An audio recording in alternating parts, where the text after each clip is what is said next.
नमस्कार मैत्रिणींनो, तुमच्या अन्नपूर्णा गावरान रेसिपी या मराठी यूट्यूब चॅनलवर मनापासून पुन्हा एकदा खूप खूप स्वागत आहे. चला तर आज मी तुम्हाला घेवड्याच्या शेंगाचा ठेचा कसा बनवायचा तो सांगणार आहे. अत्यंत साध्या सोप्या पद्धतीने झटपट खायला भन्नाट असा लागणारा हा घेवड्याच्या शेंगाचा ठेचा नक्की एकदा तरी बनवून बघा. एकदा जर बनवला तर पुन्हा पुन्हा बनवून खाशाल, इतका भन्नाट असा लागतो. चला तर आपण आता कृतीला सुरुवात करूया. हे बघा, आपण घेवड्याच्या शेंगा घेतल्या. तुम्हाला जितपत ठेचा बनवायचा आहे त्या अंदाजानुसार तुम्ही घेवड्याच्या शेंगा घेऊ शकता. त्याचे मागचे पुढचे देठं कट करून घेऊया. या पद्धतीने सर्व घेवडा तोडून घेऊया. तोडून झाल्यानंतर स्वच्छ 2 पाण्याने धुवून घेतलाय. ठेचा बनवण्यासाठी आता एक तवा घेतलाय. त्याला व्यवस्थित गरम होऊन देऊ. तेल टाकूया. तेलाला गरम होऊन देऊ. त्याच्यामध्ये आपण जिरं घालूया. भरपूर सारा लसूण घेतलाय. लसूण हा आवर्जून जास्त घाला. गरजेनुसार हिरव्या मिरच्या घेतल्या. जो बी आपण घेवडा निवडून घेतलाय तो सर्व घेवडा टाकून घेऊया. त्याला लो टू मीडियम गॅसवर व्यवस्थित परतून घ्यायचे. गॅस हा फुल ठेवू नका, जास्त मीडियम गॅसवरच घेवड्याला व्यवस्थित परतून घ्या.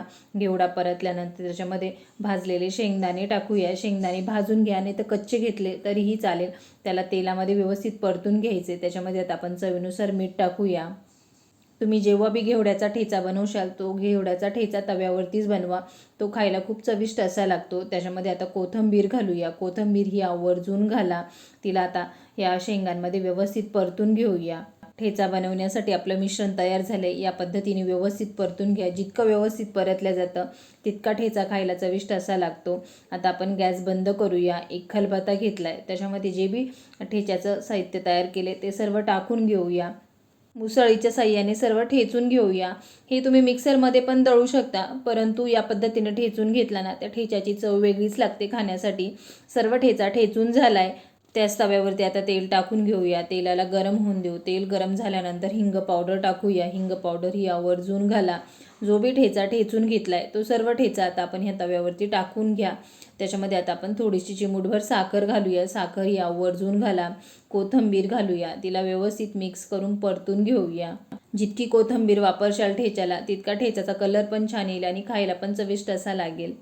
घेवड्याच्या शेंगा ठेचताना जे बी पाणी उतरतं या पद्धतीने परतवला तर तो घेवड्याच्या शेंगांचा ठेचा जास्त दिवस टिकतो आणि खायला पण चविष्ट असा लागतो. लिंबाचा रस घालूया. लिंबाचा रस आवर्जून घाला. त्याला व्यवस्थित मिक्स करून घेऊया. लो टू मीडियम गॅसवर ठेच्याला परतून घेऊया. अगदी सोप्या पद्धतीने आज मी तुम्हाला घेवड्याचा गावरान ठेचा सांगितला आहे. नक्की या पद्धतीने करून बघा. खायला खूप भन्नाट असा लागतो. तुम्ही घेवड्याची भाजी नेहमी बनवून खात असाल, परंतु असा घेवड्याचा ठेचा बनवून बघा. सगळे आवर्जून आवडीने खातील.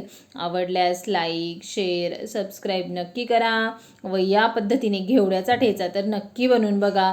चला तर भेटूया अशाच एका नवीन पुढच्या रेसिपीसोबत.